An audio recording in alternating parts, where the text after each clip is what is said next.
Assalamualaikum warahmatullahi wabarakatuh. Saya Fitri Aningsi, tingkat 1A dari Prodi 3 Keperawatan. Pada kesempatan kali ini, saya akan membahas mengenai struktur dan fungsi sistem pencernaan pada manusia. Makanan diproses dalam tubuh melalui 4 tahap, yaitu ingesti atau proses memasukkan makanan dalam mulut, kedua, digesti atau pencernaan, yang ketiga, absorpsi atau penyerapan, dan yang keempat, defekasi atau pengeluaran. Pada saat makanan masuk ke dalam mulut, proses pencernaan dimulai. Pencernaan merupakan proses memecah makanan menjadi molekul kecil, sehingga dapat diserap oleh tubuh melalui pembuluh darah. Selanjutnya, molekul makanan dari darah masuk ke dalam melintasi membran sel. Molekul yang tidak digunakan dan dibutuhkan tubuh akan dikeluarkan dari tubuh melalui sistem sekresi, ekskresi, seperti keringat dan urin. Makanan yang tidak tercerna berupa feses akan dibuang melalui anus. Proses ini disebut defekasi. Pencernaan makanan terbagi atas 2 macam, yaitu pencernaan mekanis dan pencernaan kimiawi. Pencernaan mekanis terjadi ketika makanan dikunyah, dicampur, dan diremas. Pencernaan mekanis salah satu contohnya terjadi di dalam mulut, yaitu pada saat makanan dihancurkan oleh gigi. Selanjutnya, pada pencernaan kimiawi, terjadi reaksi yang menguraikan molekul besar makanan menjadi molekul yang lebih kecil. Pencernaan kimiawi pada proses pencernaan biasanya dilakukan dan dibantu oleh enzim-enzim pencernaan, seperti enzim amilase pada mulut. Sistem pencernaan manusia terdiri atas organ utama, berupa saluran pencernaan dan organ aksesori atau tambahan. Saluran pencernaan merupakan saluran yang dilalui bahan makanan yang dimulai dari mulut, kerongkongan, lambung, usus halus, usus besar, rektum, dan berakhir di anus. Lidah, gigi, kelenjar air ludah atau kelenjar saliva, hati, kantong empedu, dan pankreas merupakan organ aksesori yang membantu pencernaan mekanis dan kimiawi. Kelenjar pencernaan adalah organ aksesori yang mengeluarkan enzim untuk membantu mencerna makanan. Di dalam mulut terdapat gigi, lidah, dan kelenjar saliva. Air liur mengandung mukosa atau lendir, senyawa yang berfungsi sebagai antibakteri, dan enzim amilase atau dikenal dengan enzim pitialin. Enzim ini akan memecah molekul amilum menjadi molekul maltosa. Di dalam mulut terjadi pencernaan makanan secara mekanis dan kimiawi. Setelah melalui rongga mulut, makanan yang berbentuk bolus akan masuk ke dalam teka atau faring. Faring adalah saluran yang memanjang dari bagian belakang rongga mulut sampai ke permukaan kerongkongan atau esofagus.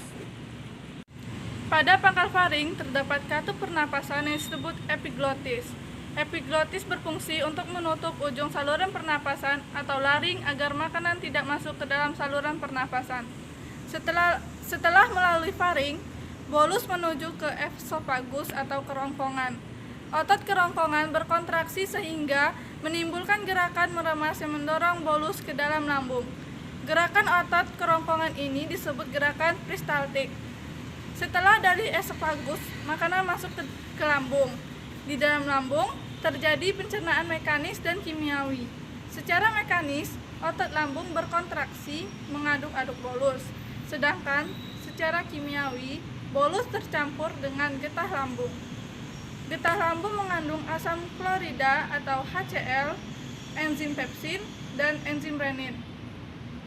HCl berfungsi untuk menjadikan ruangan dalam lambung bersifat asam pH 1-3, sehingga dapat membunuh kuman yang masuk bersama makanan.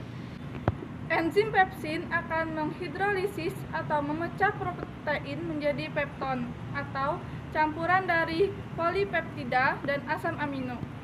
Enzim renin akan mengendapkan protein kasein yang terdapat dalam susu. Setelah melalui proses pencernaan selama 2-4 jam di dalam lambung, bolus menjadi bahan kekuningan yang disebut kimus atau bubur usus. Kimus akan masuk sedikit demi sedikit ke dalam usus 12 jari. Pengaturan ini dibantu oleh adanya sfinkter, yaitu otot-otot yang tersusun melingkari antara lambung dan usus 12 jari. Usus halus memiliki panjang sekitar 8,25 meter. Usus halus terdiri dari 3 bagian, yaitu usus 12 jari atau duodenum dengan panjang sekitar 0,25 meter, usus tengah atau jejunum dengan panjang sekitar 7 meter, dan usus penyerapan atau ileum dengan panjang sekitar 1 meter. Dalam usus halus terjadi pencernaan secara kimiawi saja. Pada duodenum terdapat saluran yang terhubung dengan kantung empedu dan pankreas. Getah pankreas mengandung enzim lipase, amilase, dan tripsin. Enzim lipase akan mencerna lemak menjadi asam lemak dan gliserol. Amilase akan mencerna amilum menjadi maltosa. Tripsin akan mencerna protein menjadi polipeptida. Getah empedu yang dihasilkan nanti akan mengemulsikan lemak, yaitu membuat lemak agar larut dalam air. Pencernaan makanan dilanjutkan di jejunum. Pada bagian ini terjadi pencernaan terakhir sebelum zat-zat makanan diserap. Zat-zat makanan setelah melalui jejunum menjadi bentuk yang siap diserap. Penyerapan zat-zat makanan terjadi di ileum, glukosa, vitamin yang larut dalam air, asam amino, dan mineral setelah diserap oleh villi usus halus. Akan dibawa oleh darah menuju hati dan akan diedarkan ke seluruh tubuh.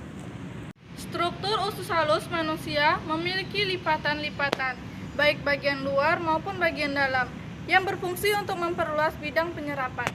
Di antara usus halus dan usus besar terdapat usus buntu atau sekum. Pada ujung sekum terdapat tonjolan kecil yang disebut umbai cacing atau apendik, yang berisi massa sel darah putih yang berperan dalam imunitas. Bahan makanan sampai pada usus besar dapat dikatakan sebagai zat sisa.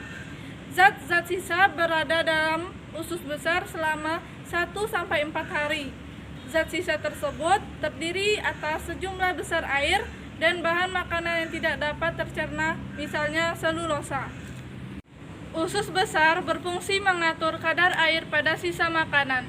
Bila kadar air pada sisa makanan terlalu banyak, maka dinding usus besar akan menyerap kelebihan air tersebut. Sebaliknya, bila sisa makanan kekurangan air, maka dinding usus besar akan mengeluarkan air dan mengirimnya ke sisa makanan. Di dalam usus besar, terdapat banyak sekali bakteri Escherichia coli yang membantu membusukkan sisa-sisa makanan tersebut.